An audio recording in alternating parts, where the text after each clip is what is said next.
Okay, so today I'm going to go over some of the fine points of the training program that I wrote for myself to get ready for Elite Track Nationals. Like always, the idea is to do the least amount of work and get the most possible gain. So, the idea is efficiency. Every workout has to count for something. Every pedal stroke, every minute of every workout has to be towards a specific goal. And that's really important, to any racer. You want to get the most for your bang for your buck. For me especially, I've got a 10-day-old baby. This is actually my 10-day-old baby beard. I hope you like it.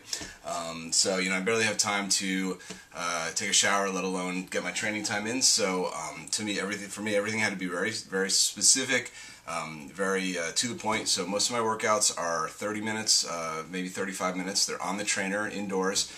Always indoors because, I could go out the track. The track would be the other option, but time-wise, it's better if I just stay in here. I can track my power. I can get everything exactly perfect. I don't have to waste time riding out somewhere to where, I can do my workout. I can get a very controlled warm-up, very specific warm-up, and get right into my workout. In fact, I'll probably have to talk about my warm-up at some point else because that deserves a whole another session, but I want to talk specifically about the training program today that I'm using. So I guess, this is really what I like about bike racing, and this is what I like about cycling is, the idea of like writing a scientific program, trying to learn how your body works, trying to listen to how your body works, and, just kind of do everything right to try to get this like this peak performance that, this mythical perfect performance, and, you're always chasing that, and, I've gotten pretty close to that. I would say twice in my cycling career in 20 years, where I've gone out and really felt like I could not have prepared any better for an event if I had that kind of day. So I'm hoping that, because of 20 years of experience and because of the specific nature of this event, that this will be one of those days. Track Nationals will be one of those days. So when I went to write this program, first thing I did is started with Track Nationals, which are the end of September, beginning of October, and I worked my way backwards. I knew exactly where I wanted to be that day for the team pursuit and the individual pursuit, and so I figured out, how I need to get there, what I need to do to get there. And I haven't filled in the workouts here yet because I'm going to try to be, subtle and flexible if something happens, if I don't get a training day in, although, I probably won't miss any training days, but because it's such a short amount of time, missing one day would really screw up the whole program. So I won't miss any training days. That's not an option. But if the training doesn't go as well as I hope, if my recovery isn't as good as I hoped, you always have to be able to change things. In fact, I've already changed one thing, and I'll talk about that in a second. But so basically, this is my peak.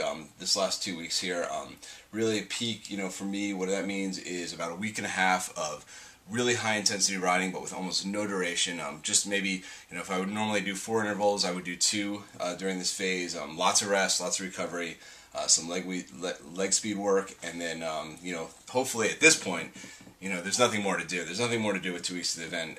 It's a question of whether what I've done before that is going to be good enough. So I always take a rest week, the week before, actually 2 weeks before the event. So that's what that is there.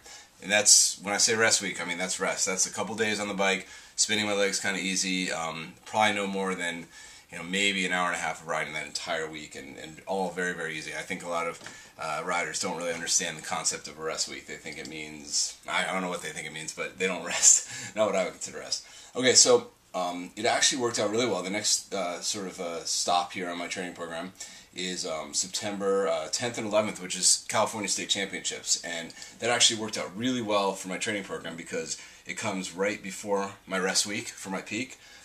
So it allows me to kind of go all out and really kill myself, and I'll have plenty of recovery. I won't have to worry about keeping the control over the intervals like I normally do. And the other reason it works out well is it's also at the end of my first, I don't know what you would call it, I guess a build cycle, they call it sometimes. It's the end of my first threshold session. So, or actually really this is kind of the main block of my training right here. So it comes right at the end of that, which means I will be strong. I'll be pretty strong for it. I'll be a little bit fatigued, but, I think, it's not the kind of, your legs are sore, you feel a little bit tired, but then you get out there and everything fires, and that's pretty much where I'll be here for state championships, which is nice.